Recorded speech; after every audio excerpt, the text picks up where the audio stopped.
이 어젯밤에 말씀드렸듯이 하루의 개념을 그 헬라 개념과 히브리 개념이 있는데, 헬라 개념은 하루의 개념을 아침이 되고 저녁이 될 때 하루다 이렇게 생각하고, 히브리 개념은 그 저녁이 되고 아침이 되면 하루다 이렇게 가르쳐 주시는데, 모든 세상은 하나님께서 가르쳐 준 한날을 그 아침이 되고 저녁이면 오늘 하루 끝났다 이렇게 생각합니다. 그런데 유별나게 특별히 그 유독히 이스라엘 백성에게는 하나님께서 이걸 가르쳐 주셨고, 또 이스라엘 백성에게만 아니라 성경은 이스라엘 백성에게만 주신 것이 아니라 모든 사람들에게 주셨기 때문에 우리 모든 믿는 사람들이 야, 하나님은 하루의 개념을 이렇게 하셨구나, 이걸 알아야 하는데, 그 의미가 뭐냐, 그 의미는 우리 너무 중요하기 때문에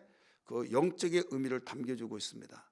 세상을 살고 나를 믿고 나를 사랑하고 나를 따르는 자들은 너희 하루의 개념을 영적으로 바로 알아라 이겁니다. 왜? 어제 저녁에 말씀드렸습니다.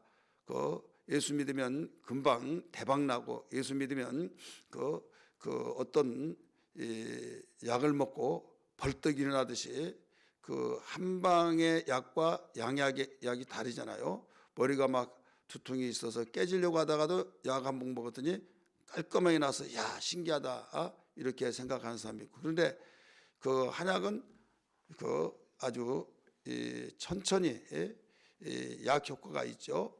그래서 꾸준하게 먹을 때 약 효과가 있습니다. 마찬가지로 세상 사람들이 모두 원하는 것은 교회 안 다닐 때 다 왔으니 막 그 순간에 뭔가 세상 말로 말하면 대박 나고 야, 신기하다 막 하면서 이런 일들을 그 가지기를 원하다가 그렇게 되지 않으면 실망하고 믿어봤자 별것 없다, 나오고 기독교는 안 맞는가 보다 하면서 주님과 돌아서서 전도하다 보면 수많은 사람들이 교회 나도 다 다녀봤다고 이런 말을 합니다. 그런데 왜 중도에 포기했느냐?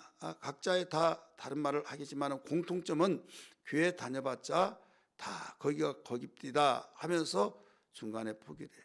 나름대로 열심히 했고 나름대로 했는데 문제, 어떤 사람은 더 문제가 크게 일어납디다 이런 사람도 있다 이거죠. 만약에 하나님이 주신 의미, 영적 의미를 하루의 개념에서 보여주셨듯이 첫째 날, 둘째, 셋째, 넷째, 다섯, 여섯, 일곱째 날까지 모두 하나님이 세상을 만들면서 모두 다 같은 말을 썼어요. 저녁이 되고 아침이 되니 이는 첫째 날이라, 둘째 날이라, 여섯째 날이라 다 같이 썼다는 것은 뭐냐면, 세상에 사는 날 동안에 너희들이 세상살이는 하루의 개념을 사람들이 사는 모든 공통점으로 아침이 되고 저녁이 되면 일과 끝 그렇게 산다 할지라도 내가 너희들에게 약속한 모든 축복의 삶은 영적인 의미를 알아야 된다. 하루라고 하는 것은 그 마무리, 아침부터 저녁까지 마무리하듯이 영적의 삶은 내게 돌아와서 나를 섬기는 자는 저녁이 먼저 오고 그 다음에 아침이 온다. 이것을 의미하고 내가 잊어버리지 말라 이거예요. 그래서 성경 66권의 모든 믿음의 조상들이 또 우리 주변의 지금들도 하나님의 뜻대로 살려고 할 때 핍박을 받고 중상모욕을 받고 어려움을 당하고, 가장 가까운 집안 식구에서부터, 남편에서부터, 심지어는 그렇게 말 잘 들었던 자식들이 또 엄마는 왜 교회를 다니냐고 막, 안 다니기만 하면 편한데 우리 집안 엄마만 가만히 있으면 행복하다고 막 하면서까지 정말 어떨 때는요 사들의 팔촌까지도 와서 너무하신 것 같네요 하면서 도움이 되지 않고 또 엇박자를 놔주는 경우가 있어요. 이럴 때 육신의 생각으로 생각하면요 어떤 생각이 나냐면, 그래 나 혼자만 내가 포기하면 다 집안이 편안할 텐데 해가지고 주저앉은 사람이 의외로 많습니다. 그런데 영적인 면을 알고 정말 주님이 하신 말씀을 나를 믿는 자는 받기를 받으리라, 욕을 얻어먹을 것이다. 주님이 말씀하셨잖아요. 내가 온 것을 화평을 줄로 생각하지 마라. 화평 준 것이 아니라 내가 싸움을 시키러 왔다. 둘이 하나가 둘이 하면서 집안 식구끼리 싸움을 일으킨다 이거예요. 그러면 주님이 오신 목적이 화평을 주러 오지 않았습니까? 화평을 주러 왔잖아요. 지극히 높은 곳에는 하나님께 영광이요 땅에서는 기뻐하심을 입은 사람들의 평화로다. 그러니까 예수 믿으면 화평하게 되어 있어요. 있는데 왜 주님은 그렇게 반대로만 했을까요? 내가 검을 주러 왔다, 분쟁을 시키러 왔다. 그것은 궁극적인 목적을 말한 것이 아니라 그 목적을 이루어가는 과정 속에서 수단, 과정을 말하고 있는 겁니다. 이 과정이 없이 결과를 이룰 수가 없죠. 여러분 피 터지도록 공부했을 때 좋은 대학 들어가고 열심히 일할 때 정말 떳떳하게 열심히 일할 때 깨끗한 후환이 없는 영광이 그에게 주어진 것처럼, 그러나 아무 일도 하지 않고 영광을 얻었다, 이건 얼마 가지 못해서 다 들통나고 결국 부끄러운 일을 당할 수밖에 없는 겁니다. 그래서 우리 성경에 보면 다니엘서에서도 가르쳐 준 것이 그거예요. 다니엘 자신도 그의 세 친구도 저녁이 오고 최악의 저녁이 왔을 때 여기에 영광이 주어졌잖아요. 사자굴 속에 던져졌을 때 그게 최악의 깜깜한 밤이에요. 그 다음에 거기 나왔을 때 몸 하나 상하지 않은 것이 그에게 아침입니다. 그렇게 해서 계속적으로 이 영광의 축복의 삶이 되어졌던 것처럼 오늘 12장 1절에 보면 그때에 이 말이네. 이 그때가 언제냐? 우리 앞에 43절부터 보면 그가 권세로 애굽의 큰 은과 모든 보물을 차지할 것이요 리비아의 사람과 구스 사람의 그의 시종이 되리라. 이렇게 말은 이 남방 왕을 지배하고 또 이 리비아까지 또 구스까지 북아프리카 거기까지 다 점령하면서 이 대단했던 북왕국 북방 왕들, 그들이 이렇게 하늘 높은 줄 모르고 계속 도전 공격하고 침략하고 막 제국 교만해졌잖아요. 자기 마음에 원한 대로 땅을 나눠주기도 하고 아첨한 자에게 모든 것을 봐주고 막 지 마음에 자기가 하나님이요. 이걸 우리가 어제 아침에 들었지 않습니까? 그런데 복병이 하나 나타났다고 그랬죠. 44절 그러나 동북에서부터 소문이 이르러 그를 번면하게 함으로 하면서 그 당시 지금 현재 지역이 아르메니아, 거기에서 쿠데타가 일어나서 어찌 감히 우리에게 쿠데타를 해 해서 그를 이제 침략하기 위해서 잠재우기 위해서 가는데 결국은 그에 당연하지 못하더라, 도와줄 자가 없더라 해서 이 45절 끝에 나오죠. 그러면서 그때에 이렇게 나와. 그때. 그래 영적으로 우리에게 적용시켜서 본다면 최악의 상태에 있을 때 나 죽었구나, 이제는 끝났구나. 그러니까 유대인들이 하나님께 제사드리며 하나님 섬기고 살았던 것을 제사드리지 못하게 하고 폐해버리고 가정한 것을, 그들은 가장 거룩한 것을 위해서 피 흘림을 짐승 잡아서 피 뿌리고 속죄를 받고 그랬지 않습니까? 그런데 거룩한 것이 이루어지지 않는데 가장 더럽고 부정한 것들로 성전에 채워놓고 그걸 또 그나마 그것도 폐해해서 제사드리지 못하게 하고 막 이런, 그리고 잡아다가 죽이고 막 이런 일이 일어날 때 야, 하나님 섬긴 것이 이것인가, 이렇게 되어진다 이거죠. 그때에 이 말이 그때에 네 민족을 호위하는 큰 군주 미가엘이 일어날 것이요 나오죠. 큰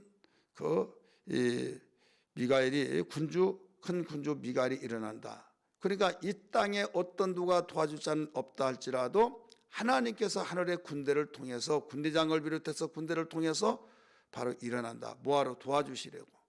그래서 지혜로운 자는 어떤 사람이냐? 약속을 믿고 오직 믿음으로 소망으로 살아가는 사람이 지혜자다.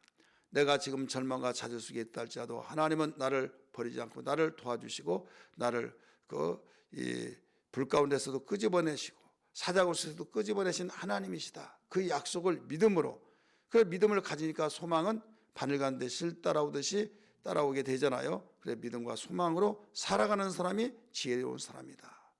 그래서 여기에 그때 네 민족을 호위하는 큰 군주 미가엘이 일어날 것이요 나오죠. 그 다음에 이 두 번째는 지혜로운 자는 어떤 사람이냐면 준비하며 살아가는 사람입니다.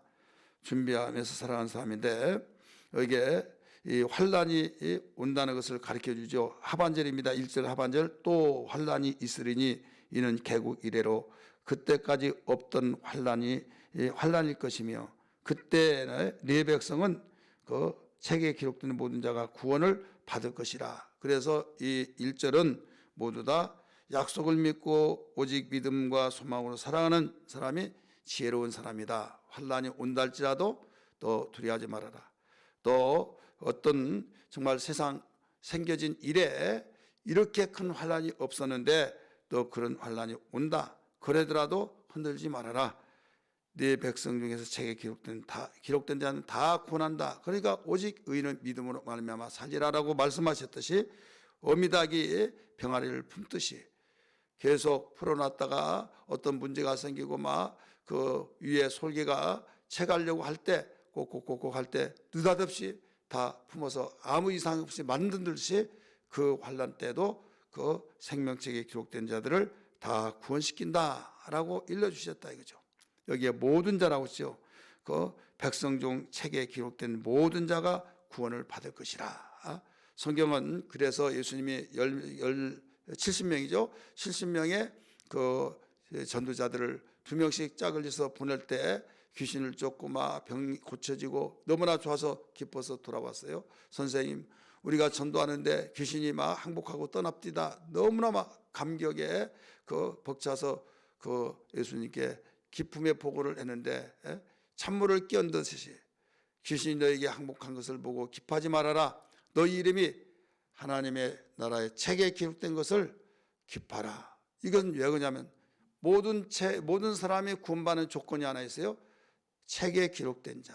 책에 기록된 자만을 하나님께서는 그 구원시킨다 이거죠. 구원받은 자가 거기에 기록됐으니까 이 사람은 내 백성이다 이거죠. 미국이 세계에 흩어져 모든 미국 국민이 살고 있지만은 거기에 시민권을 가지고 있는 그에게는 어떤 일이 있더라도 책임지고 그 사람을 건져내려고 몸부림치고 있듯이 하나님은 당신의 책에 기록된 자를 다 책임지시고 구원시킨다고 가르쳐 주셨어요. 그래서 우리는 세상에 살면서 내가 하나님의 책에 생명책에 기록된 걸 나는 영광으로 생각한다. 우리 생각해야 될 줄 믿습니다. 이 믿음으로 소망으로 살아야 될 줄 믿습니다. 이게 지혜로운 거예요. 그래서 여기에 예수님이 말씀하시기를 반드시 이기는 자는 이 생명책에서 흐리지 않는다. 요한계시록 3장 5절에 가르쳐 주었죠. 그래 생명책에 흐리지 않는다. 이것은 역으로 본다면 지는 자는 흐릴 수도 있다 이런 말이죠. 그렇기 때문에 우리는 내 이름이 어디에 기록되는가 끝까지 이기는 자가 되어야 된다라고 우리 고백하면서 우리 지혜로운 자가 되어야 될 줄 믿습니다. 두 번째는 준비하며 살아야 된다고 말씀드렸어요. 어떤 사람이 지혜로운 자는 준비하며 산다. 2절 말씀 보세요. 땅의 티끌 가운데서 자는 자 중에서 많은 사람이 깨어나 영생을 받는 자도 있겠고 수치를 당하여 영원히 부끄러움을 당할 자도 있을 것이며 이렇게 나오죠.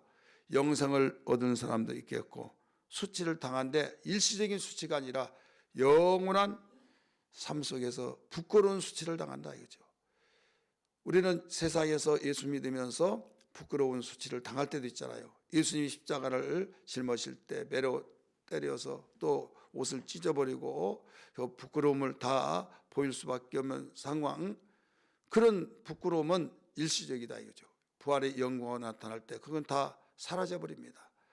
그래서 젊었을 때는 고생도 사서하라는 말이 있듯이 우리가 잠시 사는 세상에서는 별의별 어떤 어려움이 있고 참 부끄러운 일이 있다 할지라도 영광의 나라에 가서 모든 영광의 그 놀라운 자리에 앉게 되면 이 모든 것은 다 추억거리로 끝나버린다 이거죠. 그런데 여기서 부끄러움은 어떤 부끄러움이에요? 영원히 부끄러움을 당할 자도 있다 이거죠. 영원히. 그래서 어떤 사람이 지혜로운 자냐? 우리 영광을 위해서 준비하는 자. 이 사람이 지혜로운 자입니다. 세 번째는 어떤 사람이 또 지혜로운 자냐? 우리 옳은 대로 인도하는 사람이 그 지혜로운 자입니다. 3절 말씀 보면 지혜 있는 자는 궁창의 빛과 같이 빛날 것이요 많은 사람을 옳은 대로 돌아오게 한 자는 별과 같이 영원토록 비추리라. 어떻게 보면 그 2절과 3절을 하나도 볼 수 있지만은 구분시켜서 본 것은 여기에 옳은 일이 뭐냐 이거죠. 옳은 일이 하나님이 기뻐하신 일이 옳은 일이죠. 의를 행하는 것. 그래서 공의와 정의가 강같이 흐른다, 하수같이 흐른다 이렇게 말씀하셨고, 여기서 정말 최고의 모든 하나님 말씀대로 사는 건 다 옳은 일이에요. 하지만은 이걸 축소하면 뭐가 나오냐? 우리가 성경에 보면 하나님의 사랑을 많이 하는데 성경 66권을 한 구절로 요약을 하면 그 요한복음 3장 16절이 나온다고 말을 하죠. 그래서 성경 모든 말씀이 말씀대로 사는 건 옳은 일이에요. 하는데 가장 옳은 일, 귀한 일은 살리는 일입니다. 그럼 살리는 일이 뭘까요? 나는 의사도 아닌데 이 살리는 일은 곧 전도해서 구원시키는 일, 또 가르쳐서 하나님의 선업으로 온전케 하는 일. 그래서 전도가 그 양육과 그 하나님께 인도하는 것 둘로 생각한 사람이 있는데 우리가 길게 보면 하나로 봅니다. 전도에서 양육까지. 그래서 내가 분부한 모든 걸 가르쳐 지키게 하라라고 말씀하고 있죠. 마태복음 28장 19절에 보면 너희는 모든 족속으로 가서 제자를 삼아, 그 다음에 이어서 내가 분부한 모든 걸 가르쳐 지키게 해라. 그러니까 전도는 그냥 데려다 놓는 것만 아니라 우리가 복음을 전하여서 거듭나게 하고 잘 자라도록 양육하는 것, 어머니가 아이를 낳아서 장성하도록 보살피는 그 양육까지 말하고 있는 것입니다. 이 사람이 이제 성장해서 다시 재생산될 때까지, 성장해서 자녀 가정을 가져서 또 아들을 낳고, 그러면 이제 자기가 앞가림을 하듯이 이제는 그가 다른 사람을 또 돌보듯이, 그래서 이런 사람을 옳은 사람이다. 이보다 더 위대한 일, 큰 일이 어디 있습니까? 예수님은 이 땅에 우리를 살리기 위해서 오셨고 피 흘려주셨듯이 우리도 이제는 이 살리는 일을 해야 하는데, 그래서 예수님이 우리의 인간인데 어떻게 그 어마어마한 일을 할 수 있느냐? 할 수 없어요. 하지만은 할 수 있어요. 왜? 우리의 힘으로는 안 되지만은 성령의 능력을 통해서는 할 수 있기 때문에 요한복음 20장 21절에 보면 아버지가 나를 보낸 것처럼 나도 너희를 보내노라 하면서 숨을 쉬시면서 성령을 받으라 이렇게 말씀하죠. 이게 22절이에요. 요한복음 20장 22절인데 23절에 이어서 뭐라고 나오냐면 너희가 네 죄든지 사하면 사질 것이요 네 죄든지 그대로 두면 그대로 있으리라 이렇게 나온 거예요. 그렇기 때문에 예수님만이, 하나님만이 죄를 사해 주는데 우리가 어떻게 죄를 사해 주나 이렇게 생각하는 사람이 있는데, 성령 받고 성령의 능력으로 복음을 전할 때 그들이 그 복음을 듣고 예수께 돌아와서 예수님이 영접함으로써 죄가 해결된다 이거죠. 죄가 사해진다. 너희가 근데 입 다물고 가만히 있으면 그 사람의 죄는 그대로 있다. 그러니 너 살릴래 안 살릴래? 그래서 주님이 지상명령을 내리신 거예요. 그래서 교회에게 모두 사명을 주신 것은 전도의 사명, 죽은 자를 살리라고, 영원히 죽은 자를 살리라고 한 만큼 우리 모두 다 이 운동이 모든 교회마다 일어나야 될 줄 믿습니다. 특별히 양주시에는 교회들이 다 이 운동이 일어나고, 그래서 구원데이 9월 1일 날은 구원데이다. 빼빼로데이 11월 11일 날 3월 3일입니까? 그 삼겹살 데이 막 했듯이 우리 기독교 문화에 그 구원데이가 그 시작됐잖아요. 그래서 이제는 우리는 항상 전도하는 일이지만은 특별히 이 구원데이는 9월 1일 날은 우리가 그 복음을 모든 교회마다 전하여서 우리 모두 다 예수 믿지 않는 사람도 그 구원데이야라고 인지하고, 그래서 더 많이 복음의 문을 열고 또 받아들이는 이런 일들이 일어나야 될 줄 믿습니다. 마지막으로 네 번째는 시대를 분별하며 살아가는 사람이 바로 이 지혜로운 자다. 5절 말씀 보면 4절이죠. 4절 다니엘아 마지막 때까지 이 말을 간수하고, 간수하라는 것은 무슨 말인가 하면 간직하라, 마음에 두라 이거예요. 이거를 봉함하라. 이것은 봉함하라는 것은 그만큼 너희 귀하니까 잘 관리하라. 그래서 그 인봉과 봉함 차별화가 됐습니다.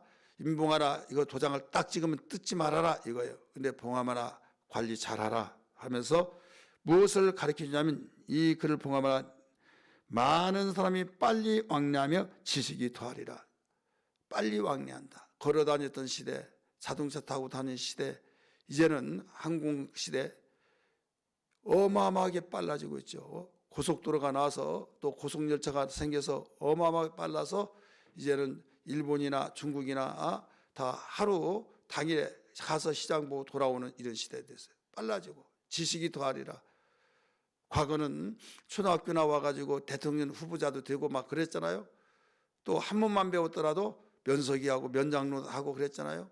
그런데 지금은 대학 나오더라도 여러분 명함도 못 내요.